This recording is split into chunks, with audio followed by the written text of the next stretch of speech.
Hi Z community, back with you again this week. This week we're going to talk about knees. I've been getting a lot of questions recently from athletes saying, hey man, I've been doing a lot of stuff for my knees. I've been doing all of your closed chain knee circles, etc. They make my knees feel great and they feel safe. What's the next step? So here's what we're going to show you, which is the next step. If you don't know this, we actually do a tremendous amount of band work in Z Health because we're already doing a lot of mobility stuff. But what we tell people is that once we've gotten good at moving our knees, moving the rest of our body, we want to add some load to it. Now, we have a new product coming out shortly. I'm not going to tell you when yet, but it's called the Strength Gym, which is a full body training session that takes you through how to use bands to do everything in Z. But what I want to focus on today is just knees. Knees we see all the time. Kids, adults coming in, they were out playing soccer, playing basketball, whatever, get some kind of crazy knee injury. And then we want to help them in the rehab process. The thing that we always tell them is that, listen, a lot of the advice that we've been given traditionally in the gym is kind of wrong. Because we always tell people in the gym setting, hey, if you're doing a squat, you want to make sure that your knees don't go past your toes and a lot of things like that. That's kind of true, but mostly not. Because in the real world, our knees are constantly deviating in and deviating out and going forward and going back. And if we never practice doing those things safely and intelligently, we're going to set the stage for an injury to occur. So in Z, we just say, hey, what actually happens? How can we prepare well for it? So our basic closed chain knee circles in R phase look like this. They're really not complicated. You've got a nice tall spine, and you're just doing good knee circles. You want to try and keep your hips still as best you can so that the work is focused in the knees. Because if you see stuff like this happening, that may be good for Friday night, a little dancing, but what we want to do is try and keep your hips still for this exercise. So R phase, we do it in neutral stance, and then in I phase, we do it in different lunge positions. Now, in your different lunge positions, you can do knee circles with one knee, or another knee, or both knees at the same time. So what I'm going to do is take you through a little progression, assuming that you've already done some of this work. I don't want you jumping into the loaded stuff until you've done a little bit of work in neutral stance and lunge positions. But, once again, we're back to our lovely band. What I'm going to ask you to do is take the band, twist it once, so you now have two loops. Once you have the two loops, you step into them. Right? And now what you're going to do is decide where you want to place it. Now, in general, when you start this, I'm going to ask you to put the loops above your kneecaps. All right? You got a nice tender little bone just below your kneecap on the outside that it's best not to have the bands looping around.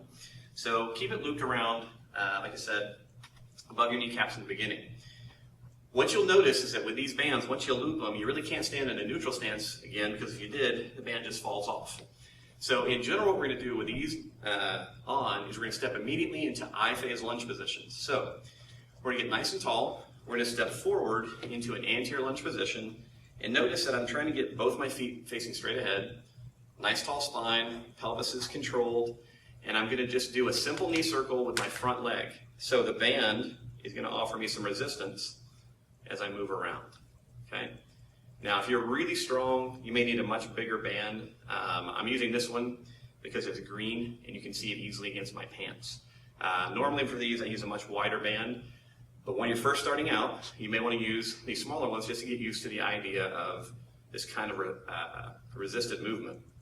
Now, what I love about this, like I said, is this particular exercise makes my leg and brain learn how to decelerate and control my knee as it's moving to the inside, because that's what the band's pulling. This is a typical position that many people injure their meniscus and ACL in. So being able to decelerate against resistance is awesome. All right, it's a great tool. So you're going to do 5 to 10 repetitions of circles in each direction in an anterior lunge, and then a lateral lunge. All right, so anterior and then lateral. So once again, that band's giving me some nice resistance, moving medially. Gives me a lot of feedback as far as the smoothness of my circle, but also the control.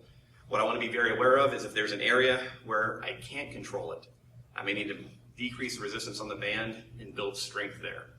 Now, once you've done 5 to 10 repetitions in each side on each leg, or in each lunge position with each leg, if you feel like doing a little bit more work and you have the time, go back and repeat those same positions, only now take that front leg, turn the toes in for a set of 5, and then repeat it with the toes out for a set of 5. Every time you change the foot position, the intensity of the exercise changes for the leg. So in terms of developing better neural control of the movement, but developing very position-specific strength, this is invaluable. If you don't play field sports, you still need to do the exercise. Because you're working in the yard, you're running across the street, you're playing with your grandkids, it's still very, very possible for your knee to go someplace that maybe you didn't plan for it to go. You want to make sure that you have the strength control there. And this is the exercise that will let that happen. So there you have it. There's a way to progress your knee work. If you have questions about this, please call the office. If you don't have bands, we can tell you where to find them. It's an incredibly useful tool, and like I said, over time, if you're already doing Z-Health work, it's going to become invaluable to you going forward. So like I said, if you have questions, anything we can do to help you, please give us a call. Thanks.